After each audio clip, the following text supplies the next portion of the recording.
Jadi saya jelasin dulu investment guru itu apa gitu ya Bapak Ibu ya. Jadi tiap bulan kita dari tim online trading kita undang narasumber yang seru-seru, yang punya pengalaman di bidang keuangan, dari keuangan financial planning sampai dengan trading bahkan investasi.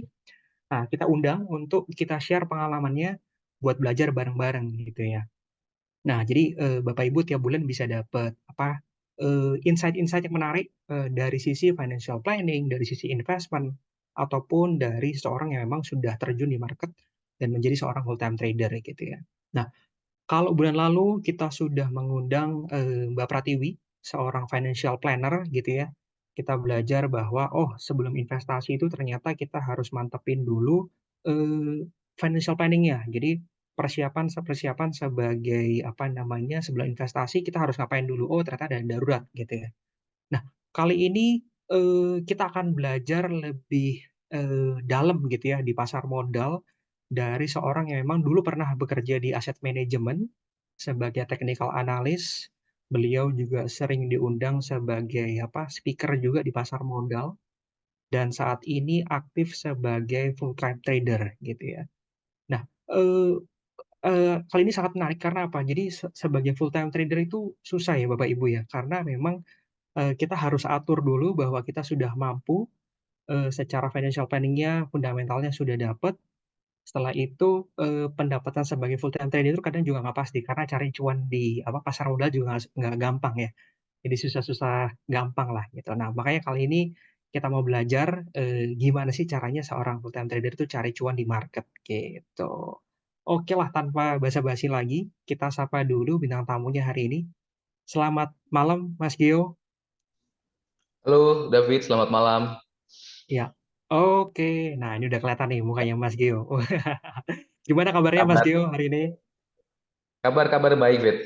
Kabar baik ya. IHSG hari ini kayaknya eh, closingnya naik Ya, ya Mas ya. Ini udah deket banget betul. sama all time high ini. Nanti kita coba bahas kali ya Mas ya, view teknikal secara apa namanya IHSG gimana gitu ke depannya ya Mas ya. Gitu. Ya, Ya, Bapak Ibu sebelum kita mulai nih acara webinar malam hari ini, seperti biasa saya mau kasih Bapak Ibu hadiah gitu ya. Buat 3 orang pertama yang tag foto webinar malam hari ini, tag sosmed kita di Ciptadana Blue Chip, dan boleh tag juga di Instagram Mas Geo Cocea Komando, nanti upload aja di story. Nah, 3 orang pertama nanti akan kita kasih merchandise dari Chipmin, gitu. Jadi boleh diangkat dulu HP-nya, difoto aja bentar gitu ya. Itu kan nggak akan lama-lama lah, paling cuma 1 menit aja di foto, upload aja di sosmednya Bapak Ibu. Nanti akan dicat sama Chipmin melalui Instagram gitu. Oke, siap, udah siap Mas Gio materinya? sudah siap, David. Oke, siap kalau gitu. Waktu dan tempat silahkan Mas Gio. Ya, terima kasih. Oke, selamat malam Bapak Ibu. Tentunya senang sekali ya saya bisa diundang kolaborasi di Ciptadana pada malam hari ini. Thank you David dan tim. Saya harap di malam hari ini kita bisa mendapat satu knowledge, satu nilai ya supaya kita bisa improve lah, kita bisa kembangkan kita punya karir di pasar modal seperti itu ya. Nah, tadi sedikit briefing introduction. Saya juga nggak tahu, Fit, by the way, ini kita durasi berapa lama ya? Berapa menit ya durasi waktu webinarnya? Kurang lebih untuk penyampaian materi 40 menit boleh Mas. Oke, thank you.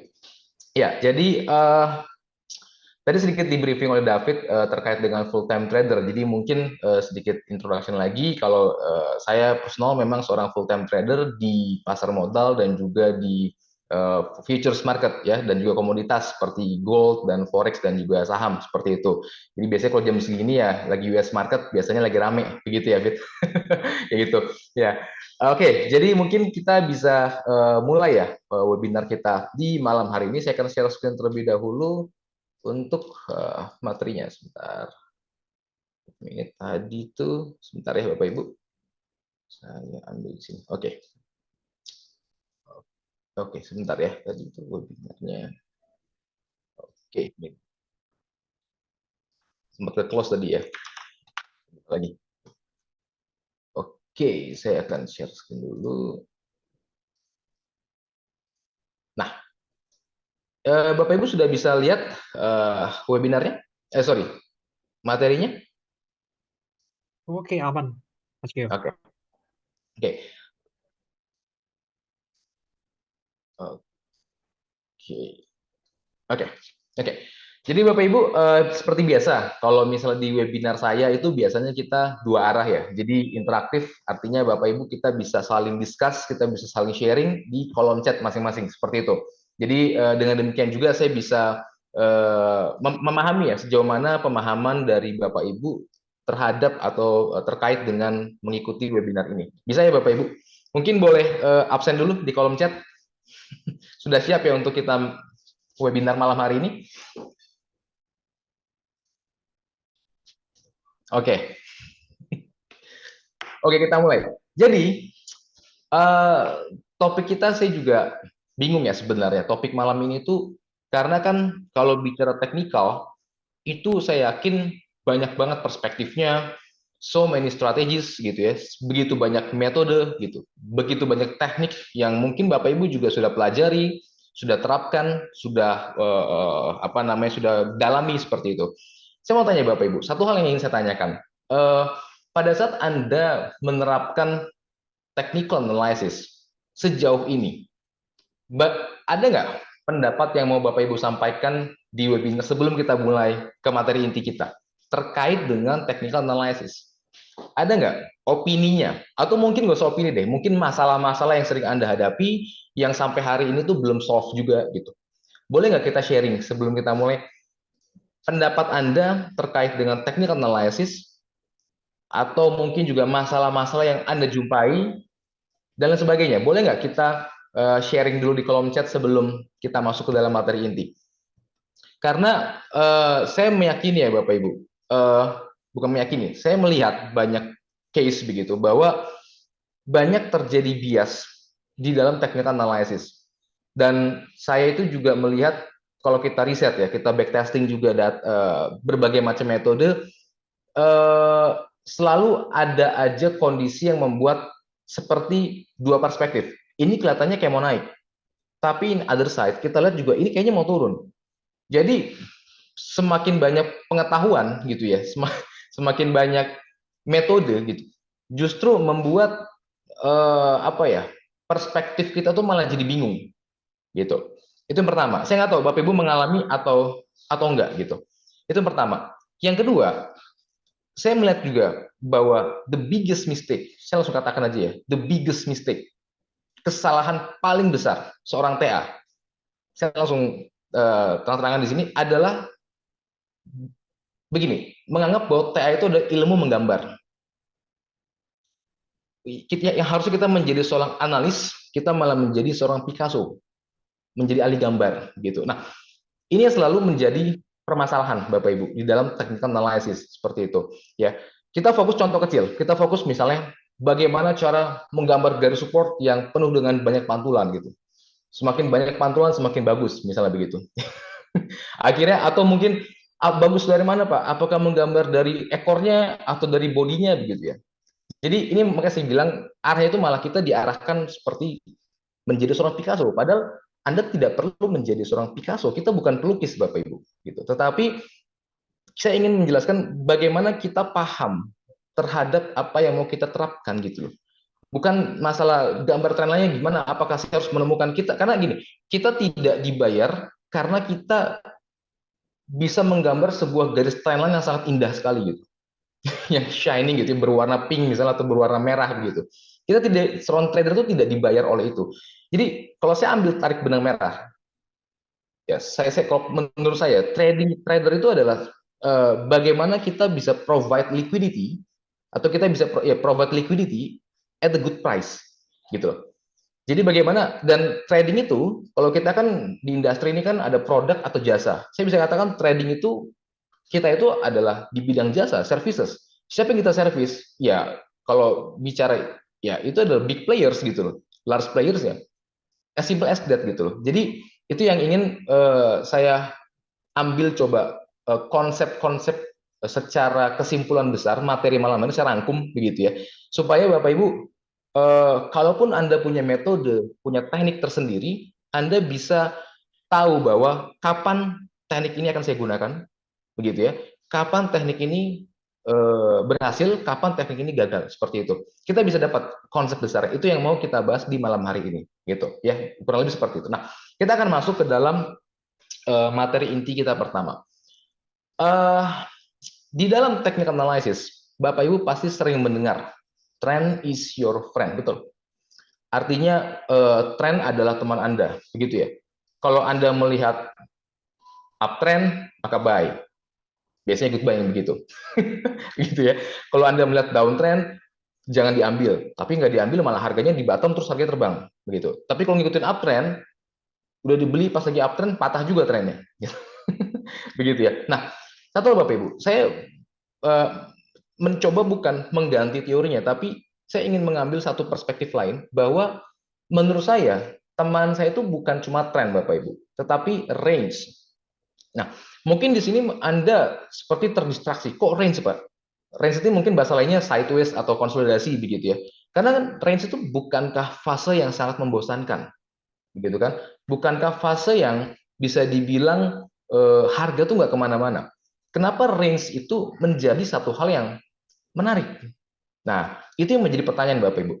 Jadi begini, eh, satu hal yang perlu kita pahami terkait dengan trending market, ya. Jadi kita tahu ada 3 jenis state market. Pertama itu ada range, nanti akan dijelaskan lebih dalam ya terkait dengan range di belakang. Yang kedua itu ada jenis channel seperti ini, dan yang ketiga itu ada namanya trending market seperti ini. Intinya gini Bapak Ibu, kalau range yang poin 1, dia bermain dalam satu area konsolidasi, ada high and low-nya. Very simple. Kalau channel, ini nomor 2, namanya channel, saya singkat aja, dan nomor 3 namanya trending. Nah, channel dengan trending, secara TA, saya katakan secara TA, higher highs, higher low, betul nggak? Higher highs, higher low. Secara TA, secara structure, whatever lah. Namanya apa terserah gitu. Ya. Tapi untuk trending sama, dia bikin higher low, jadi puncak ke puncak makin tinggi, dasar ke dasar makin tinggi. Apa yang membedakan Bapak Ibu? Yang membedakan adalah bagaimana sebuah puncak atau resistance itu masih dihargai. Sedangkan di dalam channel, setiap terjadi penembusan resistance, harga selalu kembali tenggelam ke dalam level resistance yang tembus. Meskipun secara structure, istilahnya kalau structure ya, back or structure whatever lah, korektif, pullback apapun namanya lah gitu ya. Kesannya mirip secara coding, tapi ternyata secara price action-nya the something different di situ. Ada hal yang berbeda di situ. Gitu ya. Nah, ini yang saya katakan bahwa konteks itu penting Bapak Ibu. Bukan cuma sekedar higher high, higher lows, trend line, indicator, pattern dan lain sebagainya, tetapi bagaimana Anda bisa melihat dengan detail price action yang terbentuk di sana gitu loh. Seperti itu. Nah, jadi topik chapter yang pertama ini, range is your friend. Kenapa saya katakan range? Karena setiap activity itu artinya setiap terjadi trending market, setiap terjadi kenaikan harga, pasti akan diawali oleh sebuah range. Oke, jadi kenapa range menjadi penting? Karena setiap activity di market pasti akan diawali oleh sebuah range, gitu loh. Ya, maka dari itu range ini menjadi satu hal yang menurut saya tidak kalah penting seperti itu, Bapak Ibu. Ya, ini konsepnya. Lalu apa sih yang dimaksud dengan sebuah range? Ini dia. Bapak Ibu lihat, ini saya ada berikan 4 jenis pola range yang pada umumnya sering terjadi di market, gitu. Intinya begini, range itu puncak high and low-nya itu cenderung sama atau dia bermain di dalam sebuah level high dan level low dan dia tektokan aja di situ gitu loh. Itu namanya range. Masalah bentuknya terserah Bapak Ibu. Ya mau bentuknya seperti yang pertama saya bikin ya, yang nomor 1 gitu kan, atau bentuknya yang nomor 2 seperti broadening gitu kan. Tapi sekali lagi kita nggak usah terlalu banyak dengan istilah-istilah nama begitu ya. Atau bentuknya seperti ini, atau mungkin bentuknya triangle, whatever. Yang penting inti daripada range, dia kesulitan untuk mencetak puncak baru yang lebih tinggi dan kesulitan untuk mencetak level dasar baru yang lebih rendah. Jadi yang ini saya pahami itu bukan gambarnya. Sekali lagi Bapak Ibu saya katakan Anda tidak dituntut untuk menjadi seorang Picasso. Kita nggak dituntut untuk jadi Picasso di sini, bukan jadi pelukis. Tapi pahamin bahwa inti dari range adalah harga tuh kesulitan untuk membuat puncak yang lebih tinggi dan kesulitan untuk membuat dasar yang lebih rendah. Itu prinsip daripada sebuah range. Oke, sampai sini saya harap masih mudah materinya ya. Oke, berikutnya. Ini contoh range yang saya maksud Bapak Ibu. Jadi gini, perlu Bapak Ibu ketahui bahwa range itu bukan cuma sekedar narik mana atas, mana bawah. Itu namanya kita lagi mau ngeliat highest and lowest gitu ya. Jadi bukan asal atas bawah gitu enggak. Tapi range itu bagaimana kalau bisa range yang saya maksud ya, yang range yang kita maksud di malam hari ini itu adalah range yang volatility-nya itu kecil Bapak Ibu. Ya, atau size range-nya itu kecil, nggak besar. Seperti contoh yang sebelah kiri, ini adalah range yang saya maksud, bukan yang seperti ini. Kenapa? Karena begini, range itu menunjukkan bahwa market sedang tidak aktif, ya. Dan pada saat harga keluar dari range, menunjukkan marketnya aktif, gitu. Nah, artinya Bapak Ibu, kalau kita melihat range yang di sebelah kanan, ini kan size-nya lebar. Semakin lebar range itu menunjukkan bahwa apa? Proses pembentukan range-nya itu ada aktivitas di situ. Aktivitas itu trending lah istilahnya gitu ya, trending gitu. Nah, usahakan Bapak Ibu, range-nya itu dia tidak punya yang namanya activity di dalamnya. Range aja gitu. Ya, jadi atau secara gampang size-nya itu nggak besar gitu. Ya. Nah, kalau Anda melihat misalnya contoh nih, Pak saya udah bikin high and low range gitu. Nah, bagaimana cara cross check-nya? Lihat aja, ada trending market nggak di dalam range yang Anda gambar? Kalau ada, maka bisa dikorektif range-nya, bisa dikoreksi range-nya untuk cari range yang kayak gini nih, yang nggak ada aktivitas di dalam range tersebut. Sampai sini bisa kebayang Bapak Ibu? Oke, nah saya beritahu Bapak Ibu gini, makna dari range. Nah, kita bahas ya maknanya. Range ini intinya adalah sekarang kita coba lupakan dulu saham atau apapun begitu ya. Bayangkan aja ini seperti harga komoditas. Pada saat harga itu bermain di dalam sebuah range yang tidak lebar. Contoh harga cabai misalnya. Saya nggak tahu berapa per kilo sekarang. Let's say 40.000 sampai dengan 43.000 misalnya. Itu kan range sebenarnya. Range dari kalau range-nya 40, bayangkan 50 sampai dengan 52.000 harga cabai. Mungkin masih fine-fine aja. Tapi kalau range-nya 50.000 sampai 70.000, masuk akal nggak Bapak Ibu? Bisa dibilang, oh harga cabai itu ya kisaran 50 sampai dengan 80.000 misalnya. Itulah range segitu. Nggak mungkin kan? Karena 50 ke 30.000 itu ada selisih 30.000, cukup besar. Nah ini sama logikanya. Range itu yang saya minta itu bukan range yang lebar Bapak Ibu, tapi yang kecil. Gitu. Nah, itu yang pertama. Yang kedua, range itu memberikan satu pemahaman kepada kita. Sekali lagi ya, artinya apa sih? Artinya bahwa market itu inaktif. Market itu tidak aktif, market itu tidak punya tidak ada permasalahan. Buyer, sellers fulfill each other gitu loh. Itu definisi dari ini saya berikan analogi ya supaya kita bisa mudah memahami materinya begitu. Ya, jadi range itu saya bisa katakan adalah seperti market yang calm gitu loh, yang tenang. Nah, trader atau bukan trader ya, dalam kehidupan sehari-hari, kita nggak akan pernah bisa get opportunity pada saat tidak ada masalah di industri. Betul nggak Bapak Ibu? Peluang itu datang ketika ada masalah. Entah itu imbalancing supply demand atau pokoknya ada makanya disilakan ada masalah, ada peluang di situ gitu loh. Sama kayak market. Range ini menunjukkan bahwa sebagai trader tidak ada peluang di sana, tapi nanti kita akan bahas ya, tapi intinya kita pahamin dulu arti dari range gitu. Oke, kita lanjut ke segmen yang kedua. Tadi udah range is your friend, berikutnya breaches. Ini juga penting. Nah, kalau breach itu adalah satu momen. Tadi kan kalau range kan dia calm ya, nggak ada masalah.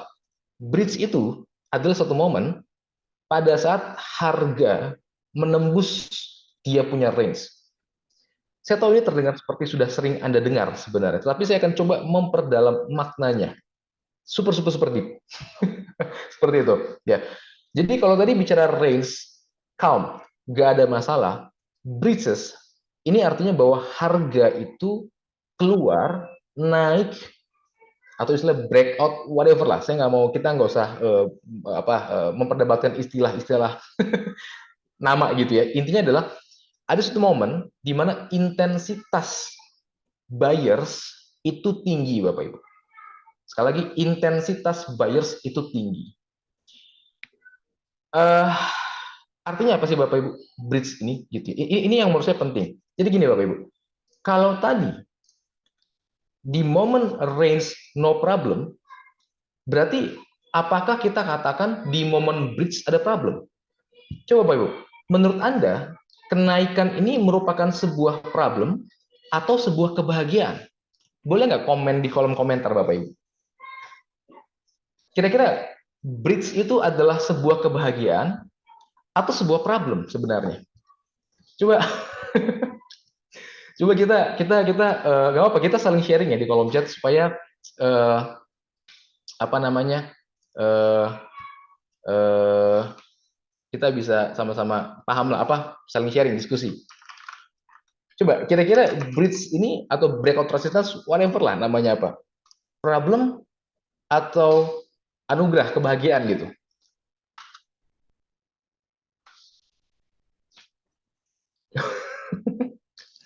Problem apabila nggak dapat barang. Ketidakseimbangan supply and demand, kebahagiaan seluruh. Oke, saya mau tanya Bapak Ibu. Yang bahagia itu apa sih? Kenapa Anda siapa sih yang bahagia? Coba, siapa sih yang bahagia Bapak Ibu? Retail.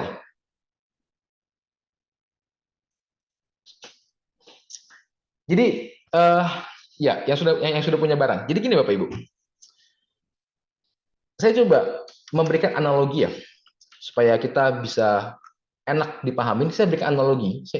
Kalau Anda bisa memahami analogi ini, saya percaya gamenya itu akan berubah. Jadi gini, saya ingin coba mengubah game yang tadi game menggambar menjadi game liquidity.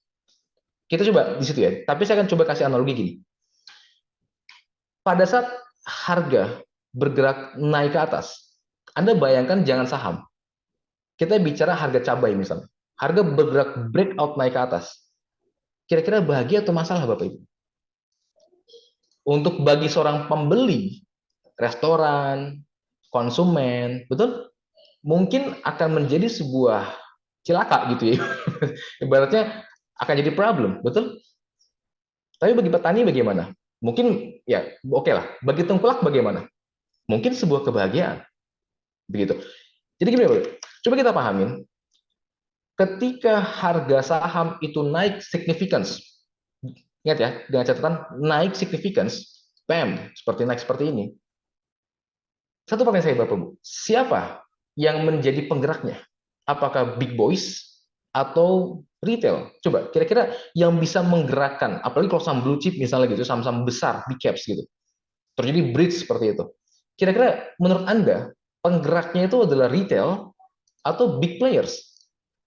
Coba kita pakai logik aja gitu. Saya berikan analogi gitu. Saya yakin, apalagi kalau kita bicara bicara tentang ini ya, bicara tentang oke lah, kalau big players selesai gimana? Massive buyers, pasti akan ada buyers yang besar atau intensitas buyers yang tinggi yang mengakibatkan harga itu naik Bapak Ibu. Oke, saya mau tanya lagi Bapak Ibu, kira-kira kalau harga naik signifikan dikarenakan oleh sebuah institusi besar, ya, bayangkan misalnya kalau di ya oke, institusi besar, kira-kira mereka beli saham ini karena feeling-feelingan atau karena lagi iseng aja karena baru belajar 3 bulan 4 bulan, terus cobain beli sahamnya terus jadi harganya naik ke atas begitu ya. Atau mereka sudah penuh pertimbangan, sudah discuss dengan ekonomnya, discuss dengan research gitu, discuss dengan dealer gitu. Kira-kira gimana Bapak Ibu? Menurut Anda sudah discuss atau kayak keputusan yang aduh, saya kayaknya feeling ini Telkom bakal naik nih. Coba deh kita iseng beli Telkom 30 bio misalnya. Kira-kira gitu. Saya yakin pasti sudah penuh dengan pertimbangan matang. Betul? Ya kalau kita bicara big players, mereka punya capacity untuk doing research ya, dengan very very good gitu. Pasti sudah penuh dengan pertimbangan matang, Bapak Ibu. Nah, bagi seorang big players, kalau mereka ini kan uangnya besar. Ini analogi ya. Ini analogi aja biar kita gampang dan tidak menyinggung siapapun begitu. Kalau seorang big players, katakan dia baru, saya punya budget, let's say misalnya 300 bio. Ini budget saya untuk beli saham Telkom. Mungkin kalian diprediksikan ini Pokoknya kebutuhan paket internet akan memeledak misalnya. Secara industri ekonomi memprediksi bahwa ini industri telekomunikasi bakal hype lagi ke depannya. Apapun itulah, kita akan bikin satelit apa misalnya begitu. Itu kan bagus gitu ya. Akhirnya apa? Katakan saya nih, saya katakan seorang big player, saya pribadi misalnya gitu ya. Saya punya uang 300 bio Bapak Ibu. Wah, kan namanya big player, duitnya banyak gitu ya. Terus saya bilang sama tim saya bilang, tolong belanjain dong Telkom. Belanjain Telkom di harga, let's say masukin dulu aja deh dananya at a good price. Saya entrin Telkom misalnya gitu. Saya bilang gitu. Oke, akhirnya si orang yang saya perintahkan bekerja tuh. Tek, tek, tek. Dibeliin Telkom, beliin Telkom, beliin Telkom. Akibat pembelian yang si orang saya lakukan itu, membuat harganya bam. Lalu saya bilang sama orang itu, woi, harganya udah ketinggian. Gitu. Coba cek, dari budget 300 bio, berapa besar dana yang sudah masuk? Terus orangnya bilang, tim saya bilang, oh, baru 30% Pak, misalnya. Artinya Bapak Ibu, baru 90 bio dana itu masuk. Masih ada 210 bio lagi. Saya mau tanya Bapak Ibu, 210 bio ini, kira-kira saya sebagai owner uang ini, saya akan bilang terus, paksa terus naik ke atas. Itu kan terus mungkin Bapak Ibu yang let's say retail juga ngeliat kan ikutan beli juga nih. Kan gara-gara wah volumenya ramai gitu kan, harganya breakout resistance. Ikutan beli juga. Akhirnya apa? Bagi tim saya, kira-kira gampang nggak untuk nyari barangnya? Gampang. Kalau saya HK terus, betul nggak Bapak Ibu? Kalau saya HK terus, pertanyaan saya satu, is it good for my business, atau bad for my business? Kalau sisa 210 bio, saya HK terus, saya suruh tim saya untuk HK terus, kira-kira is it good for business or bad for business? Bagi saya. Kira-kira gimana Bapak Ibu? Saya mau kita discuss di kolom chat gitu ya. Kalau saya paksa, berarti saya mau ngambilin barang-barang yang mungkin ada retail iseng beli di sini ikutan, dia jual di sini saya ambil. Kira-kira good for business or bad for business? Buat saya yang punya uang besar itu akan very very very bad for business. Akhirnya saya akan mengatakan stop deh. Gila, baru 30% masukin dana aja udah terbangnya begitu. Retail udah pada ikutan juga. Capek dong, ngapain saya belanjain dari barang retail di harga tinggi gitu loh. Mendingan saya sabar dikit nunggu diskon, ntar saya akan beli lagi. Masuk akal nggak Bapak Ibu? Analoginya, saya nggak usah bilang, analogi aja misalnya, gitu. Ya, akhirnya apa? Saya minta untuk tim saya, untuk dealer, tim saya untuk mengatakan stop beli deh kalau gitu. Jangan terus dipaksa belinya. Kira-kira kalau saya mengatakan stop beli, harga naik apa turun Bapak Ibu? Kalau saya mengatakan ke tim saya, stop, karena ini udah nggak masuk akal. Kalau kita paksa terus harganya ke atas, ini udah doesn't make any sense gitu loh. Stop aja deh belinya. Nanti tunggu dia diskon, atau kita boleh intip saham lain. Di industri yang sama, mungkin ada yang lagi murah. Intinya adalah, kalau saya sebagai penggerak dia naik, saya mengatakan stop beli, logikanya, dari mana kita bisa mengatakan ini bisa naik? Berapa sih naiknya? Oke, nah, oke Bapak Ibu, sampai sini dulu. Bridge. Kebayang Bapak Ibu? Jadi bukan cuma, oh ini Pak breakout resistance, artinya apa? Artinya higher high. Artinya apa? Artinya trend continuation. Itu kan cuma sebuah definisi bahasa, cuma permainan kata aja gitu Bapak Ibu. Tapi paham nggak sih arti dari breakout itu apa gitu? Arti dari bridge itu apa? Oh, bridge itu Pak artinya make new high. Ya iya, ya namanya breakout ya udah pasti make new high gitu kan. Itu Bapak Ibu. Jadi bridge artinya ada, gampangnya gini, ada big players. Analoginya aja gitu ya. Ada big players yang sedang hunting barang dan mereka in problems. Apa problemsnya? Liquidity. Bukan, tadi kan baru masuk 90 bio ya. Masih ada 210 bio lagi. Apa problemsnya? Order. Ada order yang belum masuk. Itu namanya unfilled order. Ada yang pernah dengar istilahnya Bapak Ibu? Unfilled order? Order yang belum masuk. Bukan cuma saya sebagai big players, tapi retail pun juga kan ada unfilled. Tahu nggak unfilled apa retail Bapak Ibu? Aduh, tahu gitu. Gua beli nih kemarin di harga pas breakout di sini. Tahu begitu, tahu begono, tahu begini. Akhirnya apa yang retail lakukan? Mereka akan berpikir, bagaimana caranya saya bisa melakukan beli sebelum terjadi breakout? Udahlah, Susah itu Bapak Ibu. Agak sulit. Akhirnya menjadi sebuah cenayang gitu. Memprediksi di mana, repot jadinya Bapak, kayak gitu. Ya. Jadi intinya adalah bridge, coba kita ubah perspektif kita ya. Pada saat Anda melihat bridge, maka ya itu kebahagiaan untuk retail, bagi yang sudah beli, bagi yang beruntung, tanda kutip ya, beruntung bisa beli di bawah, tetapi menjadi sebuah permasalahan bagi big players, yaitu masalah field order. Apalagi Bapak Ibu, semakin kuat dia naik, itu menunjukkan sebuah desperation, gitu loh. Semakin apa ya? Semakin banyak uang yang digelontorkan untuk beli saham. Ingin banget gitu, pengen banget beli saham tersebut, big players ya. Itu analogi, saya katakan begitu ya, supaya kita mempermudah seperti itu. Maka dari itu, yang namanya bridge itu harus diikuti oleh volume. Jadi volume-nya juga harus spike. Seperti itu. Oke, cukup mudah ya. Yang penting Bapak Ibu kita pahami dulu makna dari bridge itu sendiri. Ya, artinya market Anda aktif. Oke, sampai sini Bapak Ibu, boleh nggak kasih saya rate skala 1-10 pemahaman di level berapa? Mungkin 1-10 pemahaman sebelum kita lanjut ke chapter berikutnya. Oke, good Pak Rahman, thank you. Di 8 yang lain, coba kita ada 58 participants. Luar biasa ini, saya nggak tahu Bapak Ibu AA 11 ya, ini breakout resistance nih, bridge juga nih. Skala pemahamannya bridge juga. Yang lain? Oke,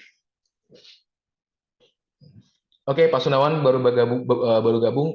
Selamat datang, Pak. Semoga bisa ngikutin ya. Hopefully ada rekamannya nanti ya. Tadi saya dengar ada direkam soalnya. Oke, kita lanjut ya.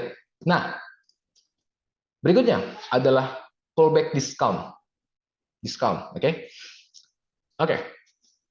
Jadi gini Bapak Ibu. Eh, Discount itu merupakan sebuah momen di mana harga itu sudah terlalu tinggi. Big players, analogi tadi ya, big players itu sudah stop beli, sehingga ada momen di mana ketidakketertarikan para pelaku pasar terhadap saham tersebut. Namanya ketidakketertarikan big players berarti kan nggak ada bensinnya untuk naik gitu loh. Ya, itu pertama. Yang kedua, bagi para retail biasanya tuh mereka akan cenderung untuk taking profit ya, karena buat orang-orang yang sudah berhasil beli di bawah sini, mereka akan cenderung taking profit di sini, Bapak Ibu. Gitu. Mereka akan cenderung taking profit di sini.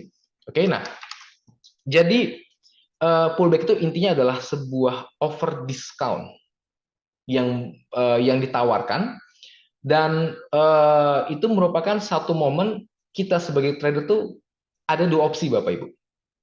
Ada dua opsi. Begini, kita tahu bahwa bridge ini menunjukkan bahwa big players tertarik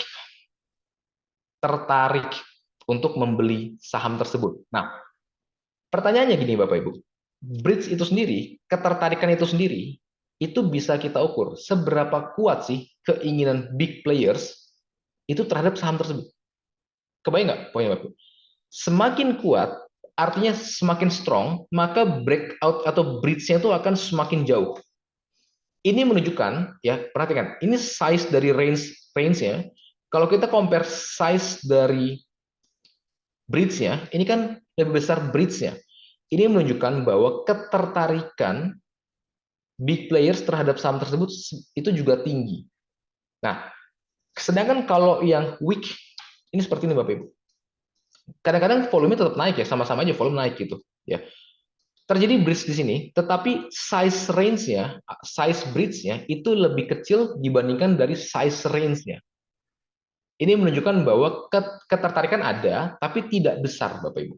Nah, ini sebenarnya bisa membantu menjawab banyak sekali pertanyaan begini. Pak, misalnya harga udah breakout resistance, terus terjadi pullback, kira-kira bakal nahan nggak supportnya? Karena kan ada teori, ya konon katanya kalau resistance ketembus, maka jadi support. Kan begitu, ya. Kira-kira ini bakal nahan nggak pas dibeli di sini? Waduh, ternyata tembus support ya kan, cut loss. Ternyata balik lagi ke atas gitu. Malah jadi channel gitu kan. Jadi ini selalu terjadi ya. Jadi kita bisa nilai itu dari seberapa kuat bridge-nya terjadi. Semakin kuat bridge-nya, maka potensial cukup besar dia pullback-nya bisa bertahan di atas level resistance-nya. atau di atas level range yang ditembusnya. Tapi kalau bridge-nya itu pendek seperti ini, itu tidak menunjukkan full commitment, maka kemungkinan cukup besar dia akan kembali tenggelam. Jadi ini jangan langsung terburu-buru mengatakan false breakout terus untuk turun ke bawah. Tidak seperti itu Bapak Ibu konteksnya. Ya, itu yang kedua. Nah, jadi artinya semakin kuat, sebenarnya banyak ya cara penentuan quality of bridge ya, kualitas daripada bridge selain dari size range-nya, tetapi mungkin yang bisa kita bahas di malam hari ini itu lihat aja dari range-nya.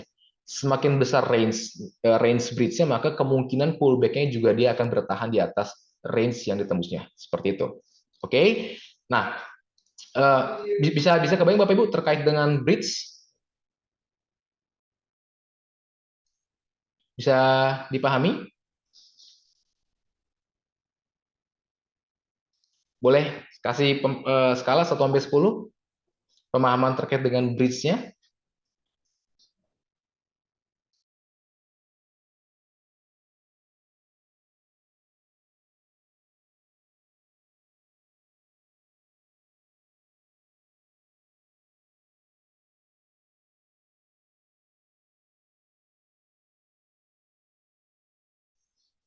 Ya. Oke, di atas 8, 7, 10. Oke, oke, oke, oke. Oke, kita bisa lanjut ya.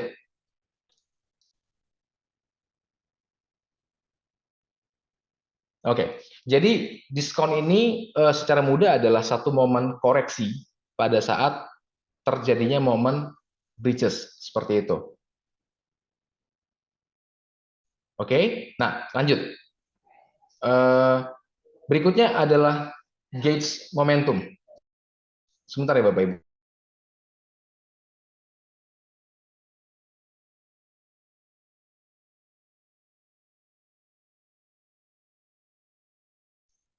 Oke, lanjut di gauge momentum. Jadi begini Bapak Ibu. Pada saat ini saya berikan logik saya begini ya. Momentum itu apa maksudnya gini?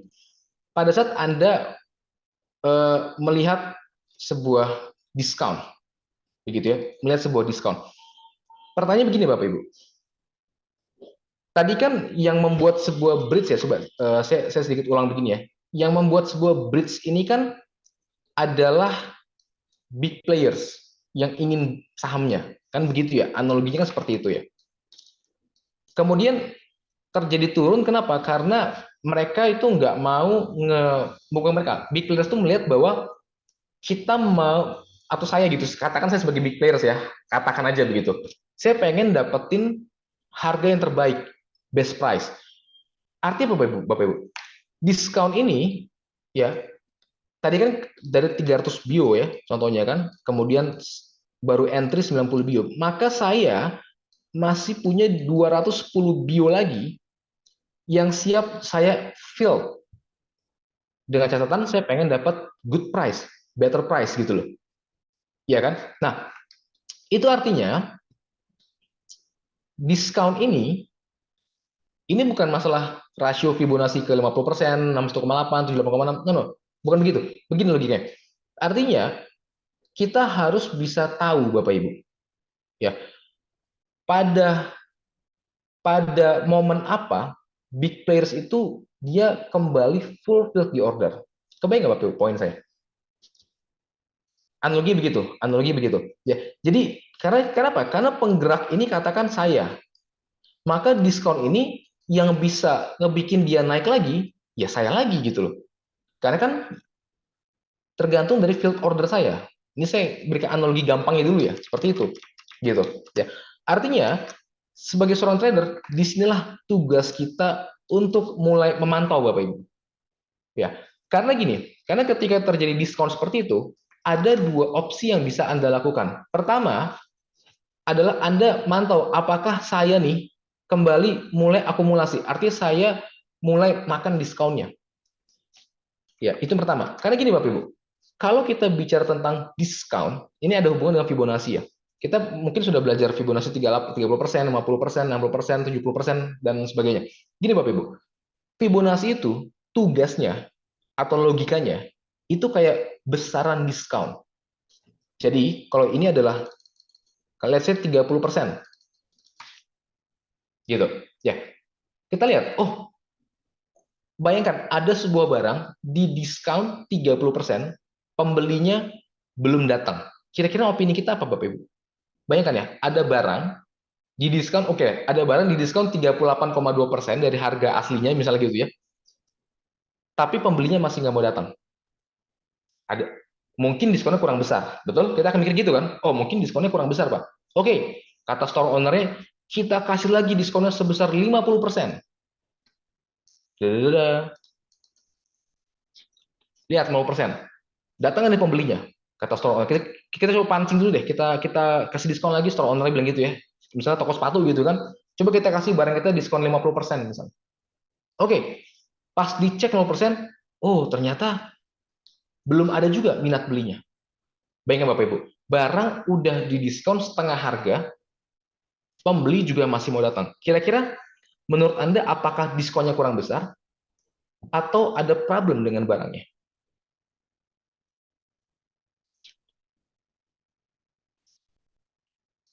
Kira-kira bagaimana Bapak Ibu? Kalau udah Anda lihat ada sebuah barang di diskon setengah harga, masih nggak laku juga barang ini. Kira-kira ini masalah harga diskonnya atau masalah mungkin barangnya yang kurang oke? Kira-kira gimana Bapak Ibu? Kalau kita menggunakan apa analogi ini gitu, harusnya kalau setengah harga itu kan kayak psikologi ya. Kalau di dalam dagang gitu kan atau jualan barang apapun gitu ya.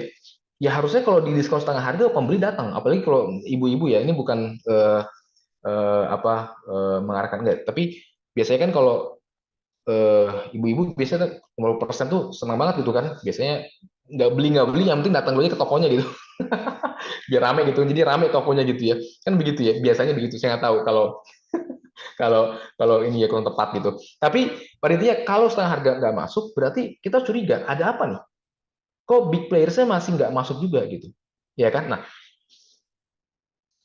60% konon katanya, berarti kan apa? Berarti logikanya kalau itu diskon koreksi udah sampai 61,8%, Anda harus curiga. Tapi Pak, tapi kan ini golden ratio. Udah nggak menarik barangnya gitu, tapi kan Pak golden ratio. Bagaimana? Coba saya mau tanya Bapak, bagaimana dengan teori mengatakan 61,8% itu adalah golden ratio? Merupakan, merupakan rasio emas. Sebuah ini gitu. Ini kan jadi pertanyaan. Tapi kan logika, kira-kira siapa yang mau Anda ikuti? Si Mr. Fibonacci atau logika berdagang Anda gitu? Jadi saya juga nggak tahu ya, kenapa saya tahu 61,8% itu adalah golden ratio itu benar, tapi saya tidak melihat adanya korelasi dengan pasar modal gitu, dengan koreksi di saham. Saya bisa katakan nggak ada hubungannya antara 61, saya udah backtesting Bapak, saya riset ya, Fibonacci cukup dalam ya, saya riset. Saya nggak ada melihat hubungan bahwa 61,8% kalau kita pakai logik di situ itu adalah a good thing gitu loh. Justru kalau udah ke 61,8%, saya udah curiga banget sama barangnya. Apalagi kalau dia datang dari bawah. Ini ciri-cirinya ini saham yang cenderung akan saya avoid gitu loh. Seperti itu ya. Apalagi kalau sudah ke 78,6 bahkan sampai ke 100%, berarti barang itu udah dijual gratis tapi nggak ada pembelinya juga. Terus datang kita, tapi logikanya, tapi kan Pak ini support resistance. Nah loh, terus gimana? Ini satu kali pantulan, dua kali pantulan, tiga kali pantulan, smooth. Ya, terus gimana? Nah, makanya saya bilang Bapak Ibu, uh, ini yang konteksnya itu kita harus paham gitu. Ya, makanya saya memberikan analogi ini supaya kita bisa lebih mudah lagi seperti itu. Nah, seperti itu ya. Oke. Nah, jadi Gates momentum intinya Bapak Ibu adalah bagaimana kita bisa tahu kalau big players itu kembali fulfill sisa order tadi ketika terjadi yang namanya discount. Bayang? Ya, jadi sekali lagi Gates momentum karena kita sebagai trader siap-siap gitu loh. Kalau big players belanja, ya saya juga ikutan belanja gitu loh. Kebayang poinnya Bapak Ibu? Logikanya?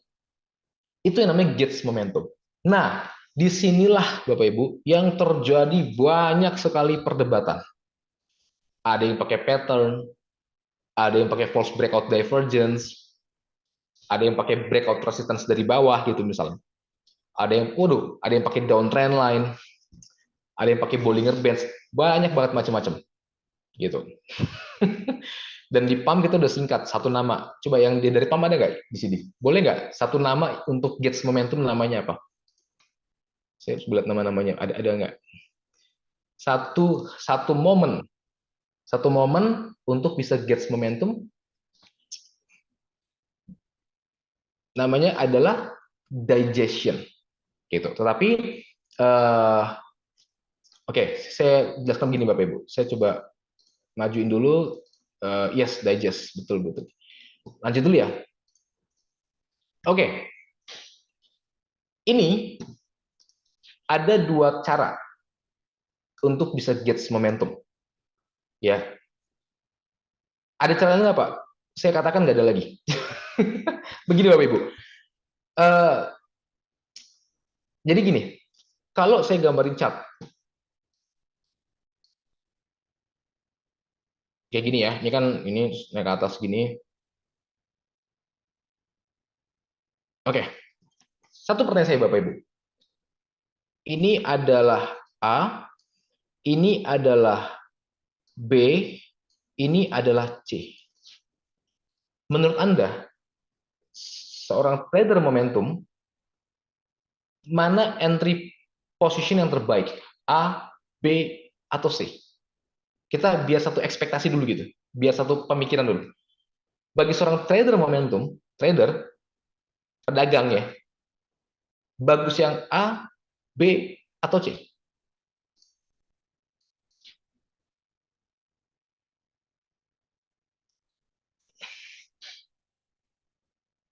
Oke, kita bahas sama-sama.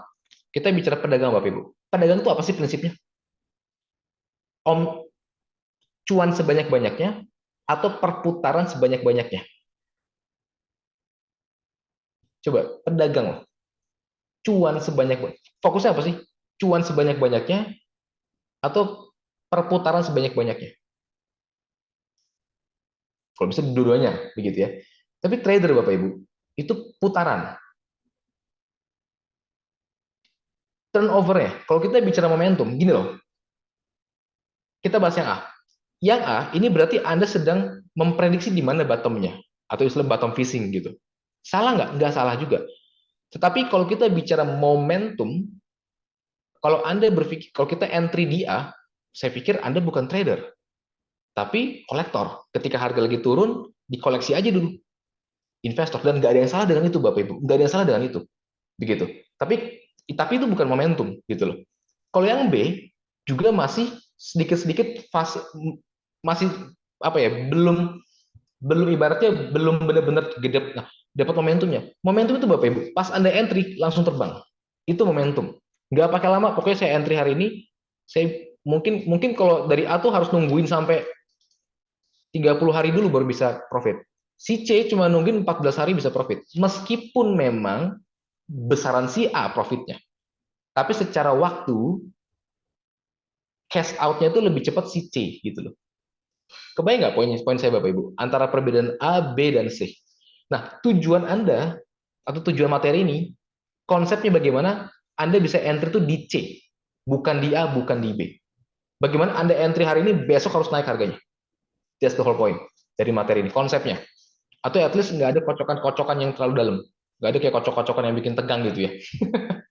Seperti itu. Ya, bisa kebayang? Nah, caranya bagaimana? Ada macam-macam. Ya, yang pertama menggunakan technical analysis, yang kedua menggunakan price action. Mungkin yang saya dulu pernah share, mungkin nggak share ya. Waktu itu saya pernah share live analysis saya di forex market waktu itu ya, di gold market. 8 dari 10 bisa kelihatan nggak posisi saya waktu itu? Ya mungkin ada yang dari PAM masih ingat nggak? 80% waktu itu semuanya adalah momentum semua. Entry langsung terbang, entry terbang, entry terbang. Yang kemarin yang di saham juga sama gitu kan. Beberapa screening tuh momentum tuh gini Bapak Ibu, fairnya momentum tuh gini. Entry terbang, kalau nggak ada momentumnya, ya udah kita cut loss. Jadi bukannya kayak kena cut loss tuh harganya balik lagi gitu loh. Karena kita bicara momentum, namanya momentum tuh lagi panas gitu loh. Terbang-terbang gitu. Kalau dia malah turun ya udah, ngapain lagi kita pegang barangnya gitu. Itu namanya momentum menurut saya. Oke? Nah, gini Bapak Ibu, ada dua caranya, secara technical dan price action. Saya personal tuh sebenarnya sekarang tuh menggunakan price action karena jauh lebih simplify. Jadi gini, kalau technical, kita tuh bicara tentang reversal chart pattern. Itu pertama. Kedua, terjadi pembentukan higher highs. Dan yang ketiga, above exponential moving average 13. Saya nggak tahu waktu saya cukup apa nggak, tapi hopefully bisa bisa kejar ya. Gitu. Ini yang pertama, technical. Yang kedua, menggunakan price action, yaitu bagaimana mengkombinasikan antara kekuatan buyers dan juga sellers begitu. Itu, jadi ada dua cara, technical sama price action. Oke, lanjut. Nah, yang mau kita bahas di malam hari ini, biar simplify, yang mungkin Bapak Ibu juga familiar, yaitu yang ini. Bagaimana kita bisa gauge momentum dengan TA. Kenapa saya pakai NTA? Supaya lebih familiar. Pasti Anda udah pernah dengar lah, reversal head and shoulders, falling wedge, DBW, segala macam itulah, begitu ya. Moving average, pasti udah pernah dengar lah. Gitu. Jadi kita akan berangkat dari sini aja dulu, untuk mempermudah. Nah, oke, sebelum kita masuk ke technical, saya mau ada satu hal yang ingin saya bahas, yaitu adalah time frame, Bapak Ibu. Jadi time frame yang kita gunakan itu daily untuk big time frame-nya dan H1M30 untuk small time frame-nya, smaller time frame-nya. Ya, daily big time frame, H1 atau M30 untuk small time frame-nya. Oke? Kita percepat. Nah, gauge momentum itu Anda gunakan di sini Bapak Ibu. Gitu. Ya, bukan di daily, tapi di H1 atau di M30-nya. Seperti itu. Oke, jadi tadi kalau sedikit balik, kalau bicara chart pattern, higher highs, above moving, kita gunakan itu di H1 atau di M30. Atau kalau Anda, Pak, tapi kan saya nggak bisa terlalu cepat, mungkin ya udah ganti aja weekly atau daily. Seperti itu. Oke, jadi bisa daily atau H1M30. Kalau Pak ini kayaknya terlalu cepat buat saya time frame-nya, ya udah weekly ke daily. Seperti itu. Clear? Ya, caranya sama kok, hanya beda time frame-nya aja, begitu. Ya, lanjut. Nah, kita bahas yang pertama, cara untuk menentukan momentum. Bapak Ibu, pasti sudah pernah dengar ya, reversal chart pattern, betul? Coba, boleh nggak tulis di kolom chat apa chart pattern favorit Bapak Ibu semua? Coba, dari berbagai jenis chart pattern gitu ya, apa yang menjadi favorit bagi Anda chart pattern-nya? Boleh sharing chart pattern the most favorite? Pak David di double bottom, cup and handle, ascending triangle. Oke. Oke, jadi gini. Saya coba lakukan backtesting research based on data ya Bapak Ibu. Jadi gini, ada tiga, saya ambil kesimpulan gini, ada tiga pattern yang harus Anda kuasai berdasarkan data backtesting saya. Yang pertama adalah head and shoulders, yang kedua ada descending broadening weights, yang ketiga adalah falling weights. Tiga ini udah more than enough. Jangan lagi persulit Anda untuk menghafal pola-pola lain. Saran saya begitu, tapi terserah kalau mau. Saya coba mensimplify, saya ambil conclusion and conclusion gitu ya, dari sebuah TA gitu. Intinya tuh TA tuh gimana? Inti dari segala inti lah intinya gitu. Biar nggak, karena kalau gitu banyak banget Bapak Ibu, kita susah gitu loh. Ya, jadi tiga pattern yang harus Anda kuasai, head and shoulders, DBW, dan falling weights. Saya katakan ini sudah lebih dari cukup, bahkan kata cukup aja udah lebih dari cukup gitu ya. Jadi don't make more complicated gitu. Oke, yang pertama. Nah,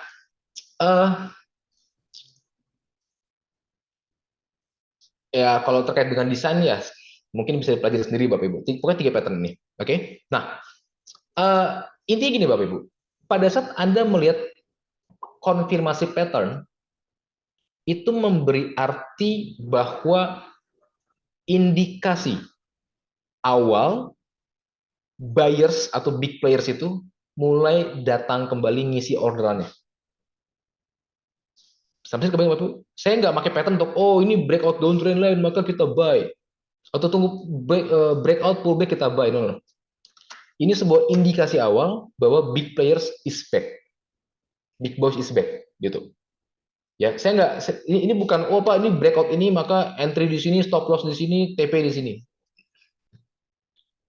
Atau Pak, ini ada breakout trend line, entry di sini, itu gak usah pakai pattern, pakai trendline juga udah selesai, sama aja kok maknanya. Terus fungsi pattern apa gitu. Jadi tujuan kita pakai pattern adalah untuk apa namanya, memberikan early loh. Bayangkan kalau Anda entry based on pattern berarti entry too early gitu. Ini early. Oke. Nah, yang pertama, yang kedua, ini konfirmasi kedua, ya konfirmasi kedua ada momentum pembentukan higher high.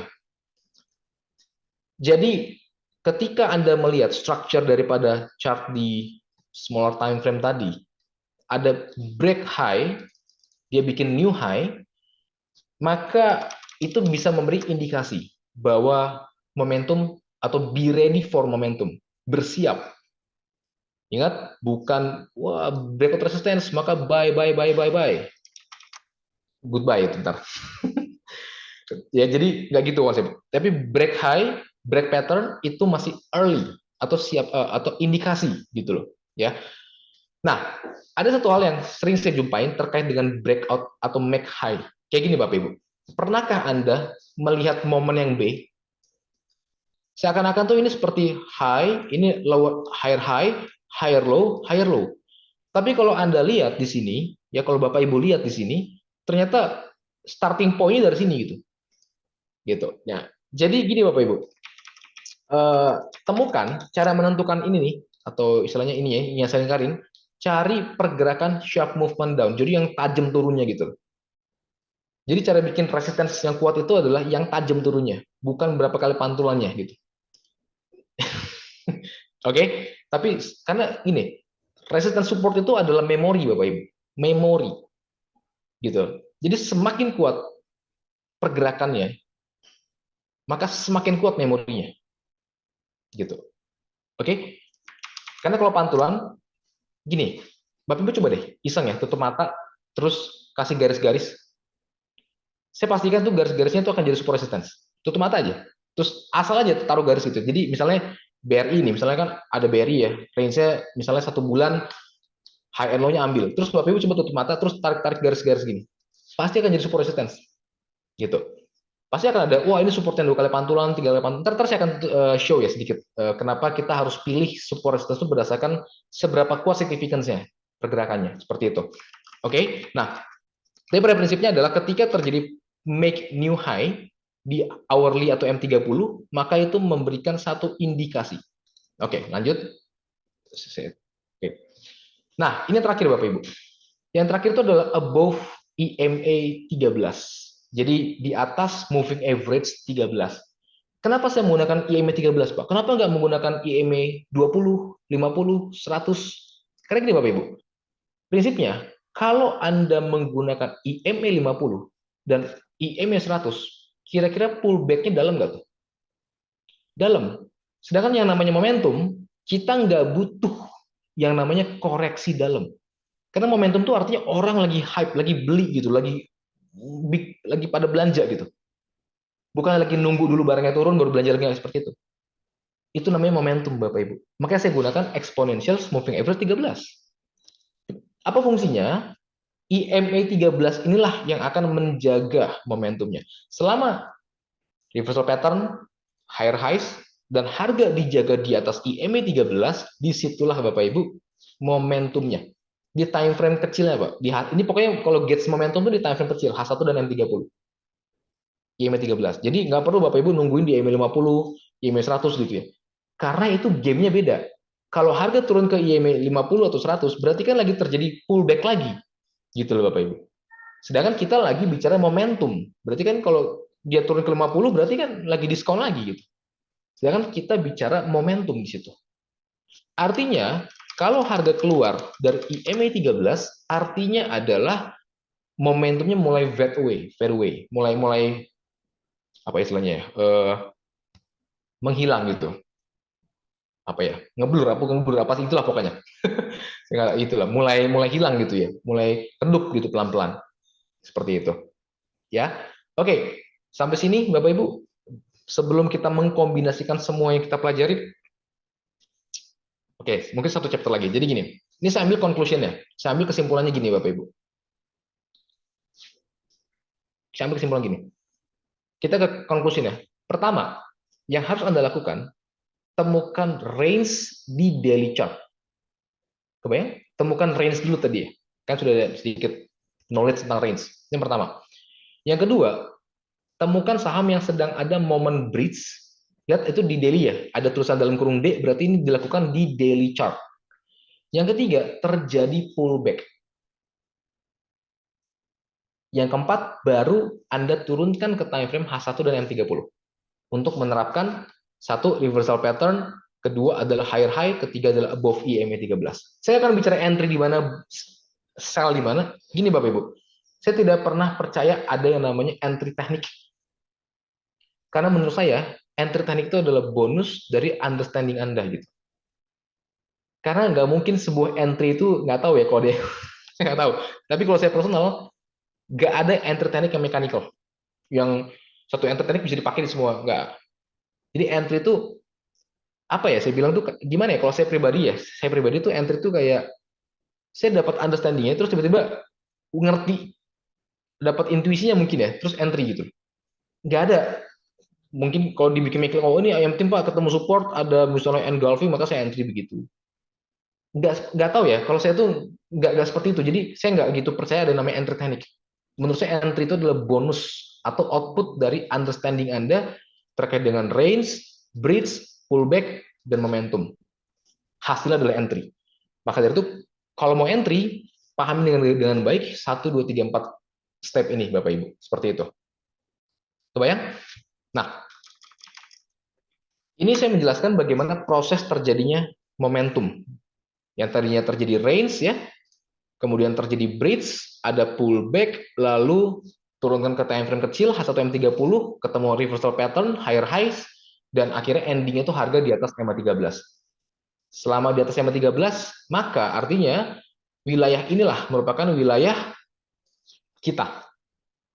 Kita susah Bapak Ibu untuk dapat diskon. Kenapa? Karena ini jatahnya bukan jatah kita. Ini jatah big players. Analoginya begitu. Jadi kalau trading itu ya Bapak Ibu, menurut saya gitu ya. Kalau misalnya harga bergerak dari 1000 ke 2000 misalnya, dari 1000 ke 2000, nah jatah kita itu tuh kayak piece gitu loh Bapak. Apa piece of cake-nya gitu loh kalau trading itu. Saya paling cuma ngambil dari sini ke sini. Dah, thank you gitu. Terima kasih gitu. Ya. Siapa yang beli barang saya? Ya siapapun gitu. Bisa mungkin emang orang-orang yang butuh, yang emang untuk jangka panjang misalnya, atau orang-orang yang memang punya baik duit dan pengen banget beli barangnya. Kan macam-macam di market itu kepentingannya. Atau emang orang-orang yang emang mau nggak mau emang harus diinput dananya ke situ gitu.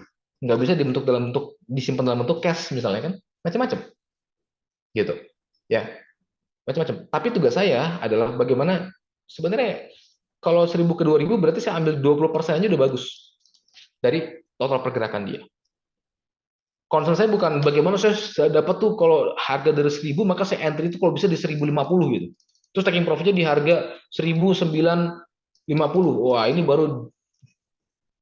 saya baru dikatakan sebagai trader yang profesional gitu, trader yang pro gitu. Kalau saya personal menurut saya bukan gitu. Tetapi bagaimana Anda bisa berpartisipasi di dalam sebuah big movement, tapi Anda tahu bahwa jatah Anda tuh bukan 100% daripada total harganya, tapi let's say 20% aja udah bagus. Seperti itu. Personal, saya pribadi. Gitu. Ya, oke. Berikutnya,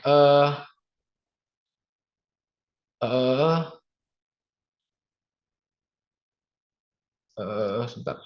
Oke, oke. Nah, kita akan masuk ke dalam contohnya.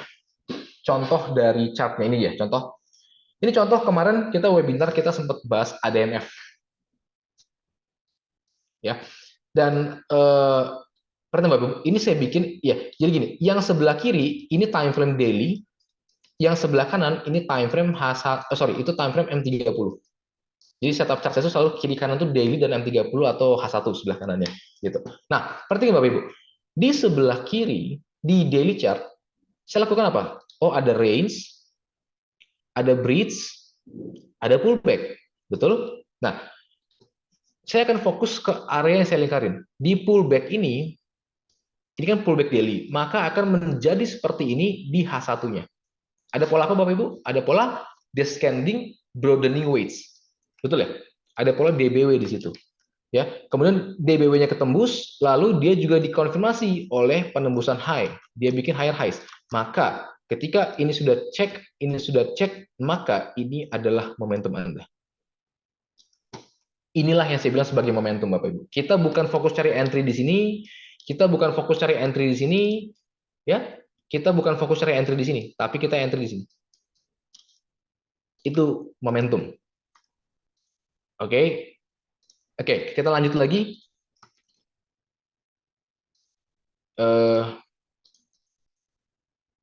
Contoh, ini ada saham Akra, ya.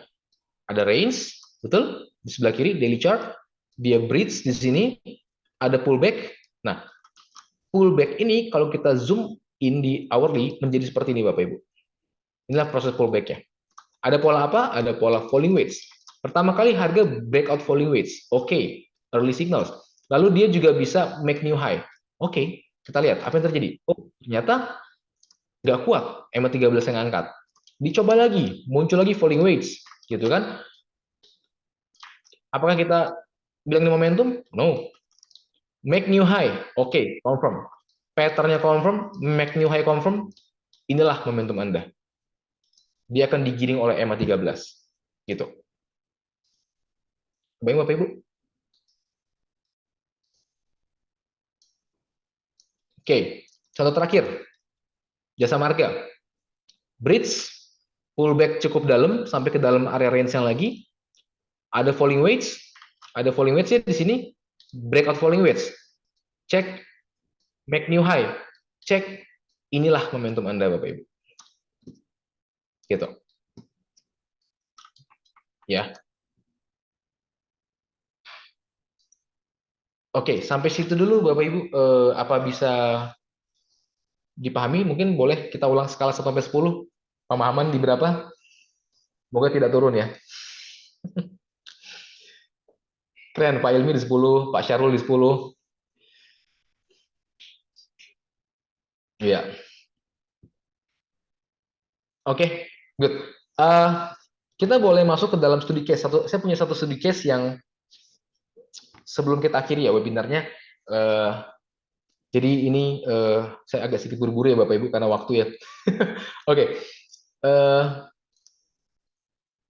Oke. Langkah pertama, find range. Ingat, step nomor 1 tuh find range, temukan range. Ya, oke. Apakah range seperti ini? No.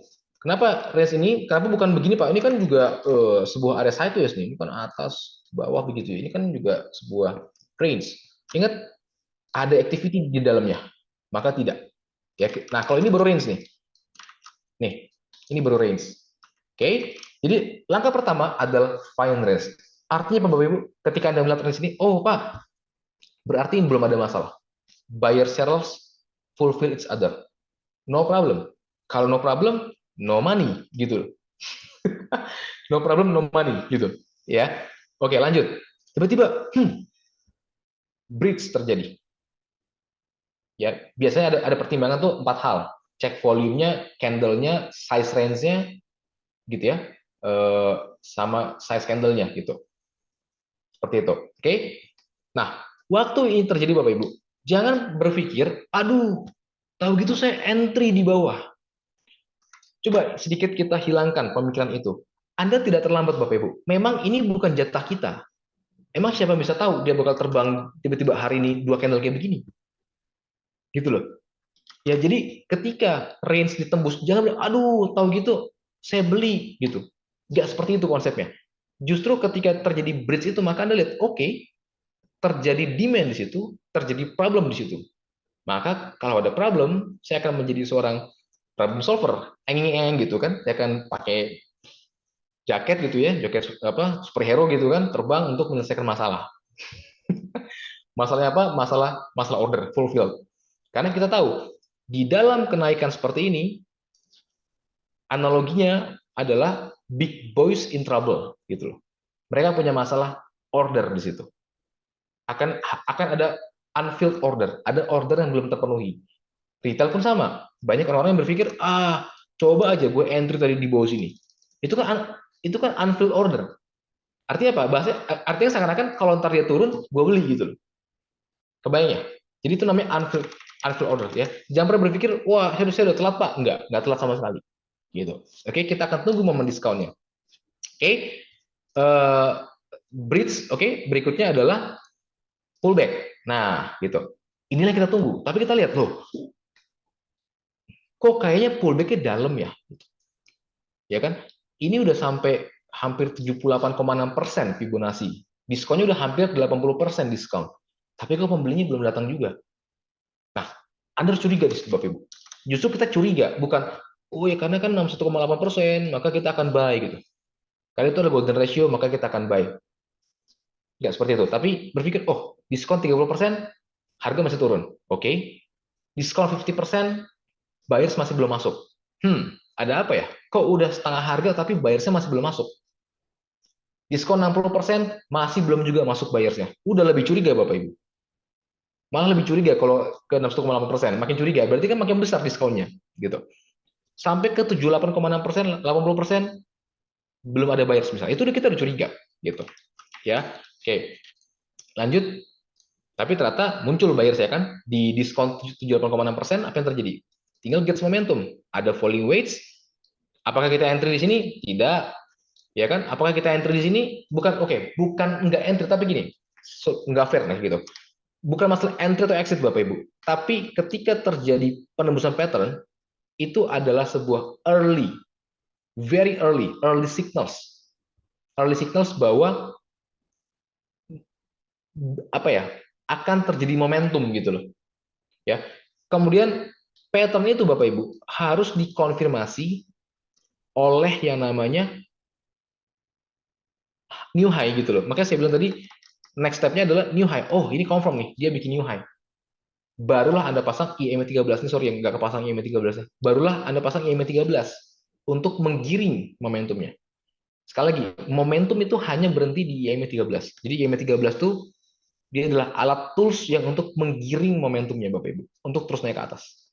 Seperti itu. Oke, oke.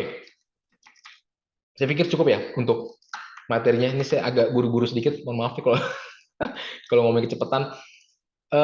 Mungkin saya bisa kembalikan ke David ya. Boleh, Mas Gio. Thank you, Mas Gio, buat materinya. Ini emang menarik ya. Jadi sebenarnya teknikal itu bukan hanya apa saya suka statementnya yang tadi bilang teknikal itu bukan hanya menggambar, tapi mengerti dan memahami di balik gambar tersebut gitu ya, Mas Gio, ya. Yes, Dan tadi nggak ada entry point yang pasti atau teknik yang sama dalam suatu saham, chart atau pattern, tapi eh, karena pasar itu dinamis, jadi kita harus menyesuaikan lah dengan kondisi pasar atau saham yang kita analisa gitu ya, Mas ya. Ya, betul. ya.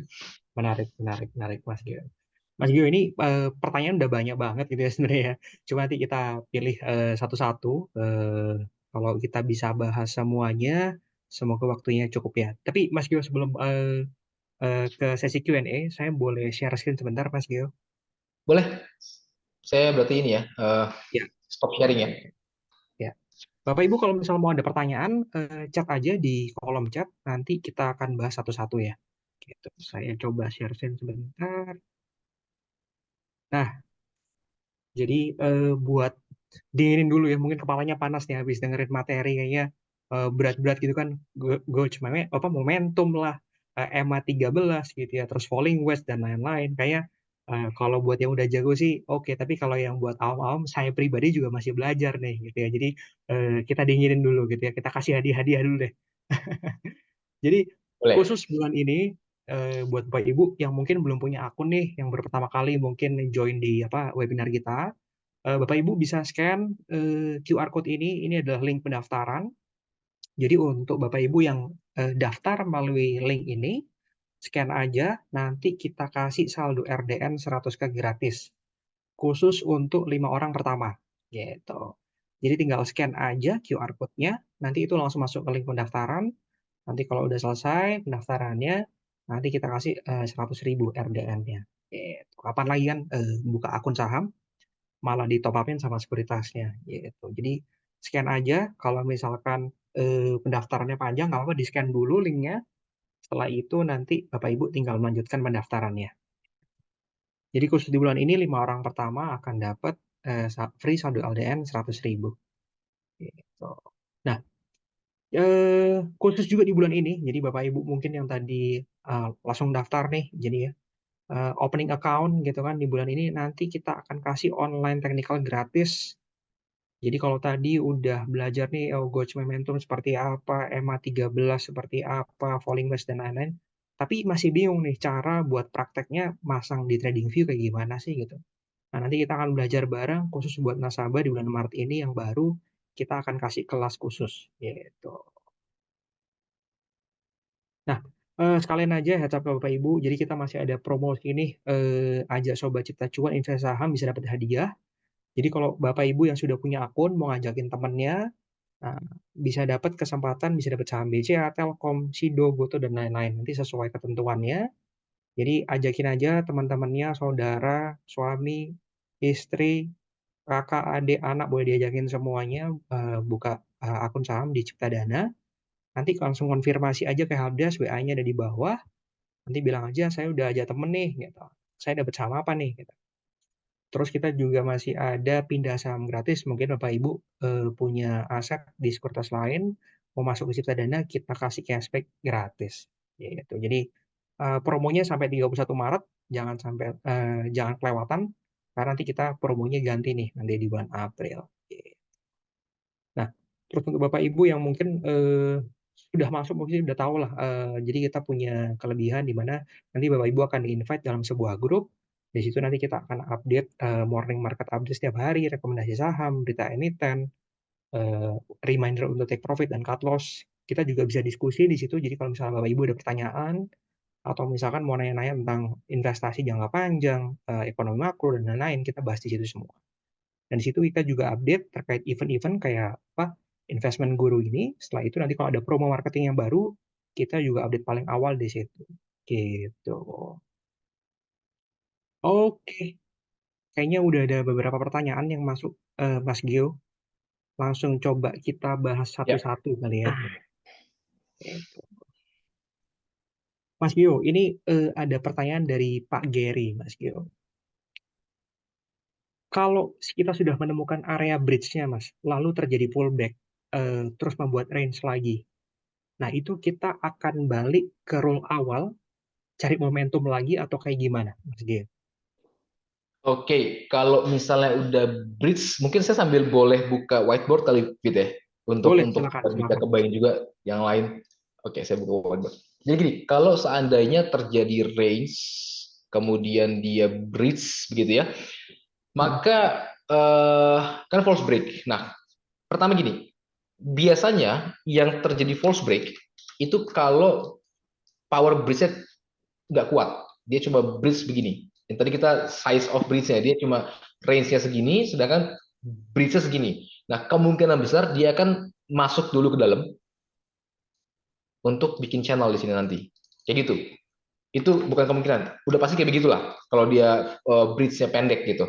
Sehingga kita nggak akan terlalu fokus dengan resistensi di atas ini. Gitu. Tetapi kita tunggu, at least kita tunggu di bawah sampai dia tenggelam, baru naik ke atas.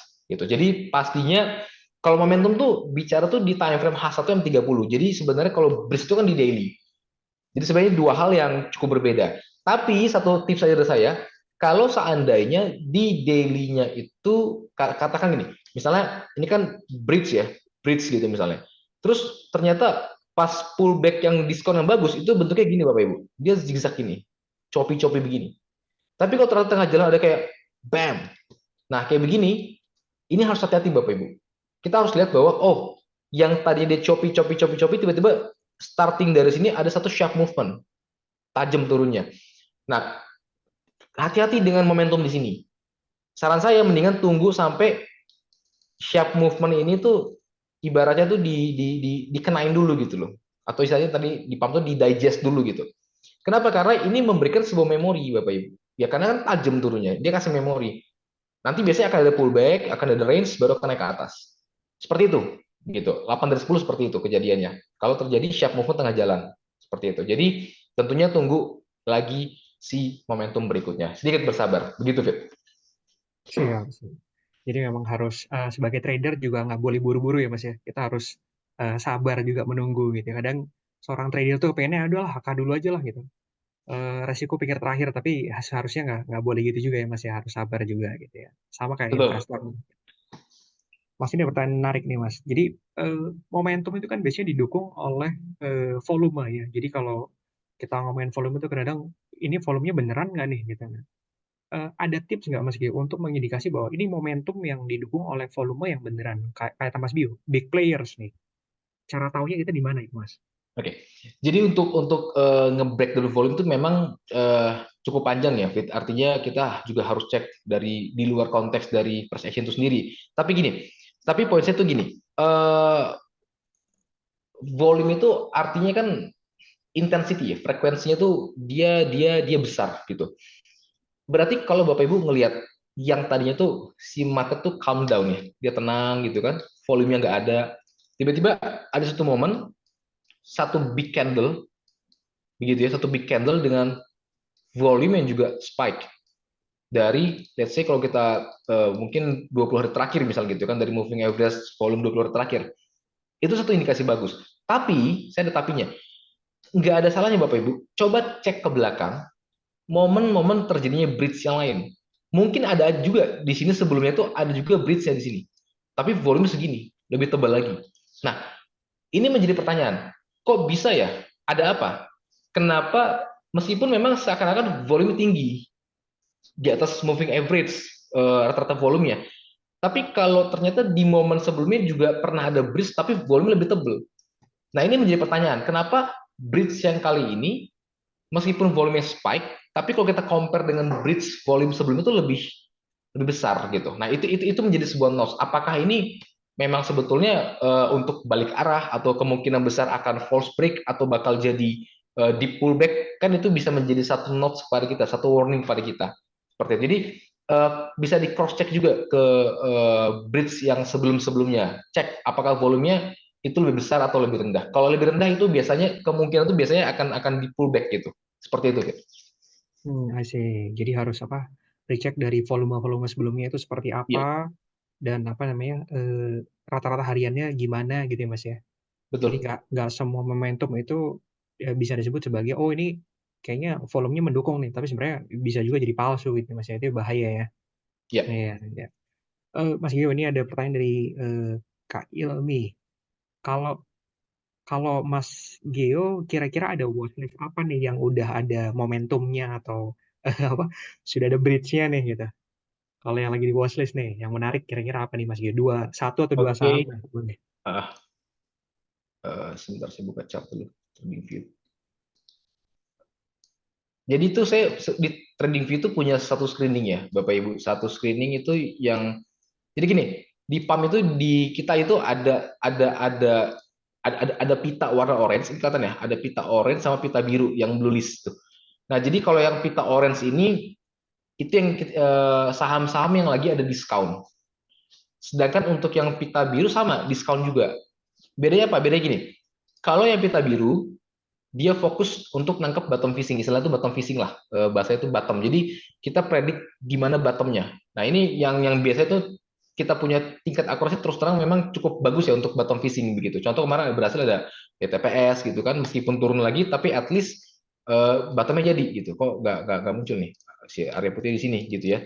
Nah kemungkinan juga ada juga kemarin film gitu ya, dia kena bottom 2 terus mantul, lalu macam-macam lah, ada MTEL juga gitu ya.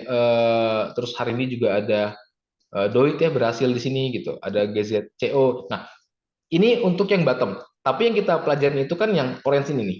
Nah yang momentum ini contoh beberapa case yang udah terjadi kemarin sekalian kita. Ini ada ABMM waktu itu dia bridge kemudian pullback dan lanjut untuk naik ke atas. Ingat pertamanya adalah range dulu begitu ya.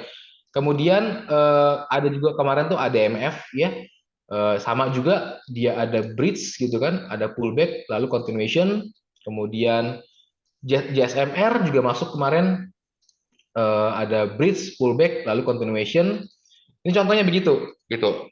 Lalu ada SCCO juga ya, ini ada bridge pullback lalu continuation. Meskipun nggak bisa bikin higher high, tapi at least ini udah lumayan ya, volatilitasnya juga cukup oke lah gitu. Nah, ini contohnya Bapak Ibu dari yang udah terjadi gitu ya. Nah, untuk yang sekarang terjadi, coba ya saya lihat. Ini tuh ada satu mungkin jadi studi case ya. Ini bukan rekomendasi ya, Fit. bukan signal, tapi ini bisa jadi studi case, yaitu INKP. Gitu. Jadi Bapak Ibu boleh dicek aja karena secara INKP kita cek ya sama-sama ini kan eh, ada range, ada bridge. Nah, dan sekarang di fase discount. Pertanyaannya, apakah momentum sudah terbentuk? Belum.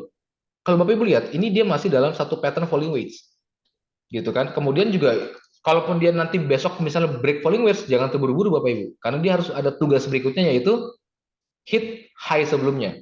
Bukan cuma breakout, minimal hit high sebelumnya. Nggak perlu breakout yang kayak begitu gitu. Jadi, yang penting dia bisa nge-hit latest high terakhir. Nah, nanti akan ada range kecil di sini. Ntar moving average 13 mulai ngangkat di sini, akhirnya bam naik ke atas. Itu yang kita tunggu. Seperti itu, David, kurang lebih seperti itu. Ini INKP boleh dijadikan studi case. Sekali lagi bukan signals, bukan rekomendasi, karena saya juga nggak tahu apakah momentumnya datang apa enggak gitu ya. Makanya kita sama-sama watch aja. Seperti Ya, itu. oke, Bapak Ibu udah dapat apa sinyalnya ya. Jadi besok pagi HK, INKP gitu ya. Jangan ya Ibu ya. Jadi tetap harus dianalisa lagi gitu ya. Betul.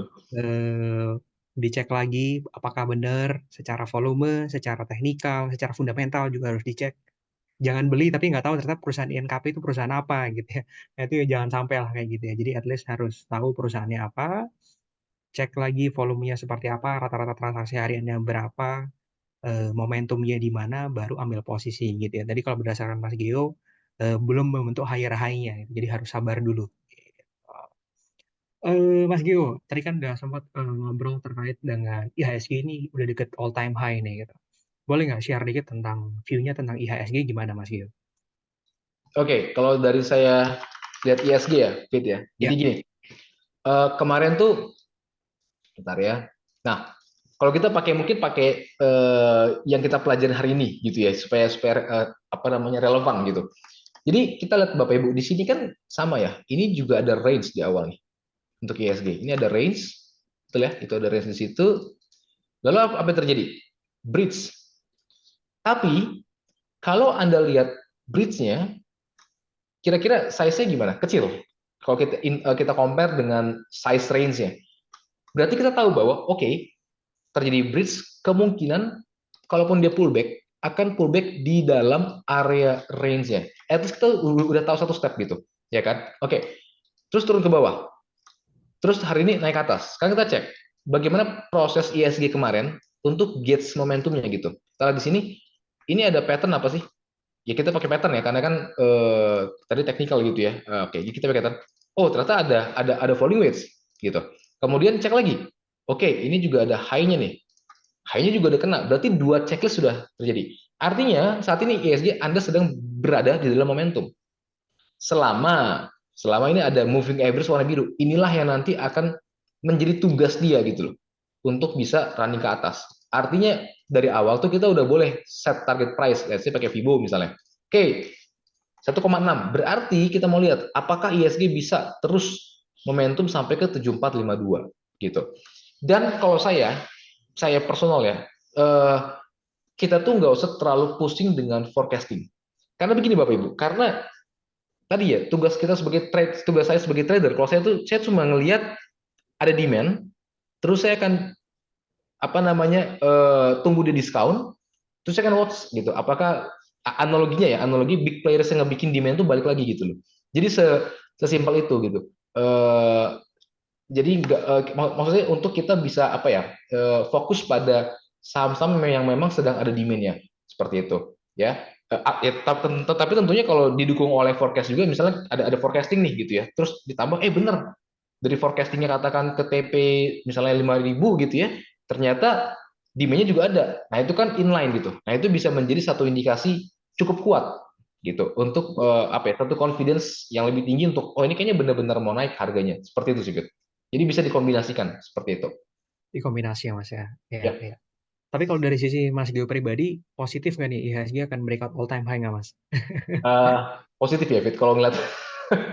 Cuma gini, pertanyaannya bukan bisa breakout apa enggak, bisa bertahan enggak di atas all time high-nya, gitu. Karena bisa aja dia nol all time high terus pullback terus koreksi gitu ya. Jadi saya lebih concernnya apakah kalau nanti dia bisa bikin all time high, seberapa komit sih bisa terus di atas all Iya, time high-nya? Itu yang menjadi concern saya sih ke depannya. iya, iya. Seperti Kalaupun itu. nggak naik, at least bertahan ya, misalnya jangan turun dalam-dalam lah ya. Betul, betul. Oke, oke. Siap, thank you Mas Gio. Mas Gio ini karena apa waktunya juga udah rada mepet nih, saya ada pertanyaan terakhir nih Mas Gio.